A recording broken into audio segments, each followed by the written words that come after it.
So this instrument is called the Gameboy, and it's essentially a 4-channel digital synthesizer. It's an effects processor and then also a sequencer. We used it at every show this summer, and a lot of people had questions about it. So I thought I'd address those and then just talk about the build because it was a project I had in mind for a while. So it's composed of 4 main components. The first one's the keyboard. The second one is a Gameboy. The third is this Chaos Pad. It's a multi-effects processor and then a mixer. Since it's based on a Game Boy, I call it a Gameboy, which is a reference to an old Newgrounds Flash game called Frank's Adventure. You guys can look that one up yourselves. The source of the audio is this original Game Boy from 1989. It's got a few modifications, so it has a backlight, it has this 5-pin connector jack on the side, and then it has stereo audio output that actually bypasses the crappy little internal headphone amplifier in the Game Boy. So it makes it so you can go from a noisy signal like this to a relatively noiseless line level signal like this. It runs a software called LSDJ on this special USB Game Boy cartridge.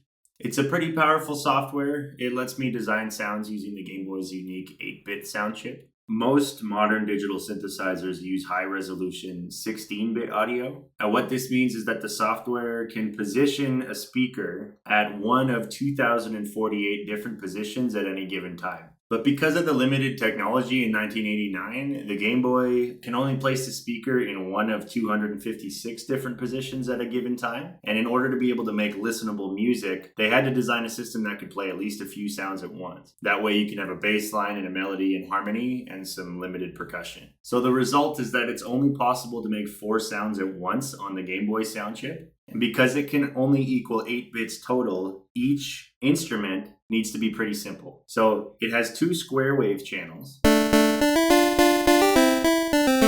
One that makes different kinds of white noise. And then one 4-bit custom wave channel where you can draw the waveform.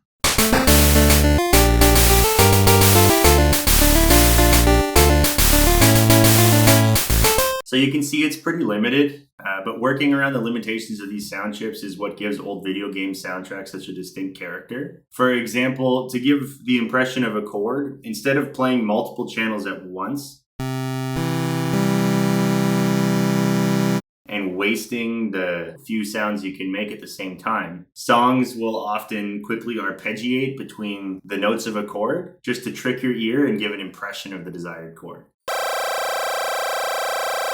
So LSDJ stands for Little Sound DJ, and it's a program that lets you control the chip. So it lets you design sounds and program sequences so you can create songs. If you're familiar with Ableton or FL Studio, it works just like that. You program the order and behavior of the instruments, and then the software will play it back. The only difference is LSDJ is almost entirely text-based, so it's quite a bit less user-friendly, and you can only input information with your thumbs. In a live setting, the sequence function is really useful because it's like having a 5th member that we don't have to pay or feed or fit in the van. It just plays what we want when we want it, and then it keeps time if we need to, and it doesn't complain. On top of that, it also lets me play one of the channels using a keyboard. So I can play live leads on one channel while the other channels are actually playing back a sequence. So it does have a lot of depth in that sense. And this is the keyboard that lets me control it. It's an old computer keyboard that uses this PS2 connection that you might remember. It plugs into the jack on the Game Boy, and then it actually syncs with LSDJ. You can see the black and white keys correspond to 2 octaves on the piano. So it lets me play the notes in the software that way. It takes a little bit of getting used to, but you can play it. I can also cycle through different instruments and tables of commands that affect the sounds. I can start and stop playback, move through different sections of the song, and mute individual channels, as well as change the octave that the keyboard will produce. The whole idea of the instrument is being creative because of the limitations. It's appealing to me because there's so many things I have to work around, and it leads to new ideas. And even though it is so limited, it's also surprisingly flexible.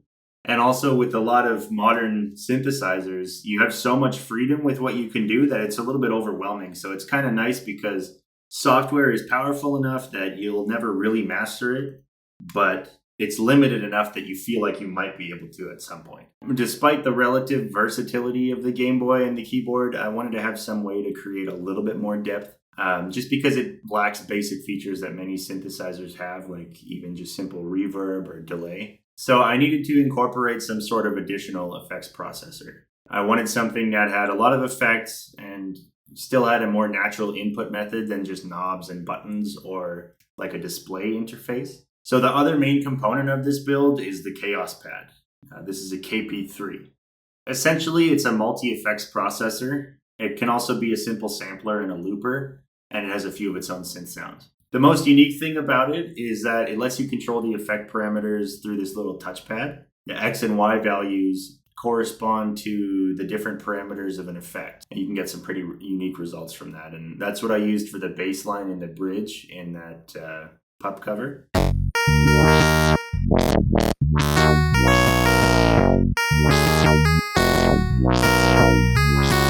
And using the Chaos Pad in combination with the Game Boy, it actually gives me an overwhelming variety in the range of sounds that the whole board can make. I can pull off stuff that makes it pretty surprising that it's coming from a Game Boy. So here's an example of something I made after being inspired by the Annihilation soundtrack.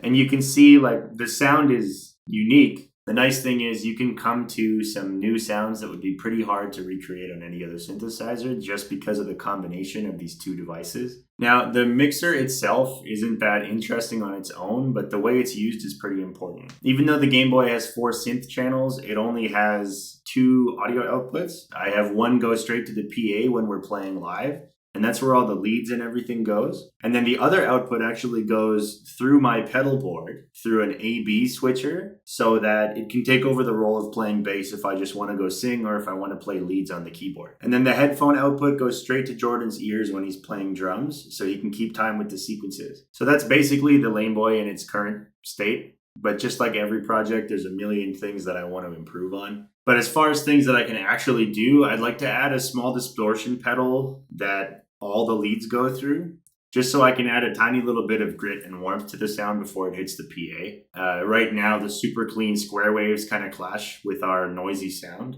So I have a big muff that I don't use on my pedal board that I might actually just use for this and mount to the board. Secondly, having to control it all with my hands is pretty annoying because I'm usually playing bass. So I want to build a foot pedal that'll let me send a few inputs to the Game Boy into the Chaos Pad. Every once in a while, I'll forget to input something or stop the song, and it'll keep looping when it's not supposed to, which kind of ruins a song when you're playing live. If I could mute it or stop it with my foot while playing bass, it would make things way easier and give me a little bit more freedom. Also, it needs some better lighting for style, which is probably the most important improvement, and then some structural rearrangements. So these power bricks here are pretty unsightly, and then there's some overlap on the pieces since I stupidly designed the box before I actually had everything.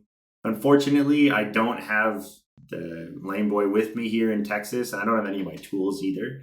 So I won't be able to build that until I'm back in November or December, but you can look forward to that video. And in the meantime, check out our album. There's some links in the description. And then if you haven't seen it yet, I did a cover of a song called The Coast by Pup from Toronto. And I did that using just this board. So you can check out that in the description or at the end of the video as well. I'll see you guys next week if I actually manage to put out something else, but I promise I'll try. So thanks and listen to Inhalants.